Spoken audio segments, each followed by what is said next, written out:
Farooq academy YouTube channel. आज मैं आपको अपनी एकेडमी में सिखाऊंगा मैथमेटिक्स से रिलेटेड टाइप्स ऑफ नंबर्स। तो आइए देखते हैं। टाइप्स ऑफ नंबर्स में जो पहली टाइप है हमारे पास वो है नेचुरल नंबर्स। नेचुरल नंबर्स क्या होते हैं?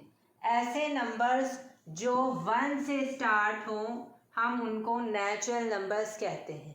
ठीक है, फॉर एग्जाम्पल आप ले लें 1, 2 एंड 3 एंड सो ऑन, आगे जितने भी नंबर्स हैं। ठीक है, अगर हम इनको 1 से स्टार्ट कर रहे हैं तो ये नेचुरल नंबर्स कहलाएंगे। क्या कहलाएंगे? ये नेचुरल नंबर्स कहलाएंगे अगर हम इसको 1 से स्टार्ट कर रहे हैं। आगे सो ऑन, 1000, लाख, करोड़। ठीक है, आगे जितनी भी काउंटिंग है। उसके बाद है होल नंबर्स। ठीक है, होल नंबर्स कहाँ से स्टार्ट होते हैं? 0 से। अगर हम इन्हीं नंबर्स को, जो हमारी काउंटिंग अगर हम उसको 0 से स्टार्ट कर दें तो वो क्या कहलाएंगे? वो होल नंबर्स फिर कहलाएंगे।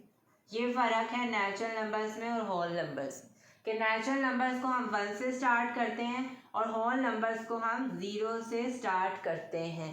ठीक है, और बाकी की इनकी काउंटिंग सेम ही रहती है। तो ये है नेचुरल नंबर्स और दूसरी टाइप है होल नंबर्स। उसके बाद है हमारे पास इवन नंबर्स। इवन नंबर्स जो हैं वो होते हैं ऐसे नंबर जो 2 पे डिवाइड हो जाएं, उनको हम इवन नंबर्स कहते हैं। फॉर एग्जांपल हम कोई नंबर ले लेते हैं, जैसे हम लेते हैं 12।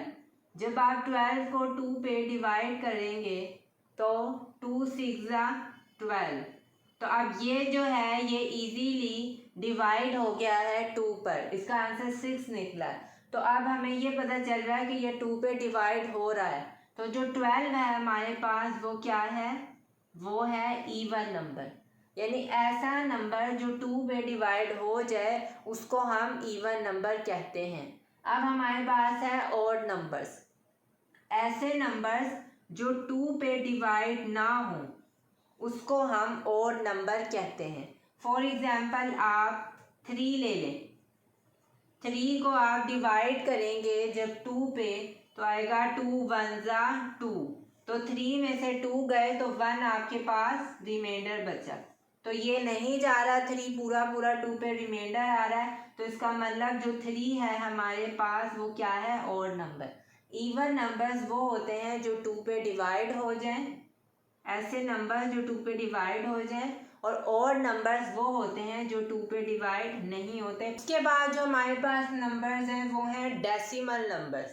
ऐसे नंबर्स जिसमें डेसिमल पॉइंट हो उसको हम डेसिमल नंबर्स कहते हैं। For example 7.12।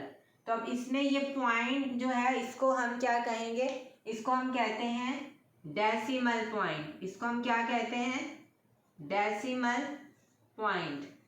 तो इस पॉइंट की वजह से, डेसिमल पॉइंट की वजह से हम इसको क्या कहते हैं? Decimal numbers. ऐसे नंबर्स जिनमें डेसिमल पॉइंट हो हम उन्हें कहते हैं डेसिमल नंबर्स। For example 2.12, 3.4।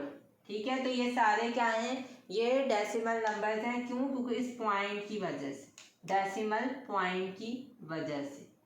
ठीक है, उसके बाद है हमारे पास इंटीजर्स। इंटीजर्स जो हैं वो ऐसे नंबर्स होते हैं जो पॉजिटिव भी होते हैं, जैसे +2, ठीक है, -2, -3, +3, +6, -6। तो ये सारे जो हैं ये इंटीजर्स होते हैं। इंटीजर्स में जो नंबर्स होते हैं वो पॉजिटिव भी होते हैं और नेगेटिव भी होते हैं। अब मैं आपको एक और बात बताता हूँ। अगर आप खाली 2 लिखते हैं और इसके साथ कोई साइन नहीं होता तो उसके साथ कौन सा साइन होता है? प्लस का। ये बात आपने जहन में रखनी है। कोई नंबर अगर उसके साथ कोई साइन नहीं है तो उसके साथ कौन सा साइन होता है? प्लस का। तो ठीक है, तो और ये माइनस नेगेटिव में भी होते हैं नंबर्स। तो ऐसे नंबर जो पॉजिटिव एंड नेगेटिव में भी हों उनको हम क्या कहते हैं? इंटीजर्स। करते हैं प्राइम नंबर्स। प्राइम नंबर्स क्या होते हैं? ऐसे नंबर्स जिनके 2 फैक्टर्स हों उनको हम प्राइम नंबर्स कहते हैं। 2 फैक्टर्स, कितने? 2 फैक्टर्स हों उनको हम क्या कहते हैं? Prime numbers. आइए देखते हैं वो किस तरह। हम इसकी कुछ एग्जाम्पल्स ले लेते हैं। एग्जाम्पल्स देखते हैं, उससे हमें पता चलेगा। फॉर एग्जाम्पल आप नंबर ले लें 3 जो है वो किन किन टेबल पे जाता है। एक तो ये अपने ही टेबल पे जाता है, 3 1 जा 3, और एक ये 1 पे जाता है, 1 3 जा 3, और ये किसी टेबल पे नहीं जाता। तो 1 और 3 जो है वो इसके 2 फैक्टर्स हैं। एक ये 1 पे जाता है और ये 3 अपने ही टेबल पे जाता है इटसेल्फ। ठीक है, तो इसके 2 फैक्टर्स हैं, तो इसका मतलब जो हमारे पास 3 है वो क्या है, प्राइम नंबर। उसके बाद है हमारे पास कंपोजिट नंबर्स। कंपोजिट नंबर्स वो होते हैं जिनके 2 से ज़्यादा फैक्टर्स हो, यानी 2 प्लस फैक्टर्स हो। फॉर एग्जाम्पल आप नंबर ले लें 4। ठीक है, 4 जो है हमारे पास वो किन किन टेबलों पे जाता है। सबसे पहले जो है वो 4 अपने ही टेबल पे जाता है, 4 1 जा 4। उसके बाद जो 4 है वो 1 पे जाता है, 1 4 जा 4। उसके बाद जो 4 है वो 2 पे भी जाता है, 2 2 जा 4। ठीक है, तो इसके कितने फैक्टर्स बन गए, 3। एक ये 1 पे जाता है, एक ये अपने टेबल पे जाता है, और एक ये 2 पे जाता है। तो इसके कितने फैक्टर्स बन गए, 4 1 और 2, 3 फैक्टर्स बन गए, यानी 2 से ज़्यादा फैक्टर्स, 2 प्लस यानी मोर देन 2 फैक्टर्स। तो अब इसके 3 फैक्टर्स बन गए, तो इसका मतलब 4 जो है हमारे पास वो है कंपोजिट नंबर। 4 हमारे पास क्या है, कंपोजिट नंबर, क्योंकि इसके 2 से ज़्यादा फैक्टर्स हैं इसलिए।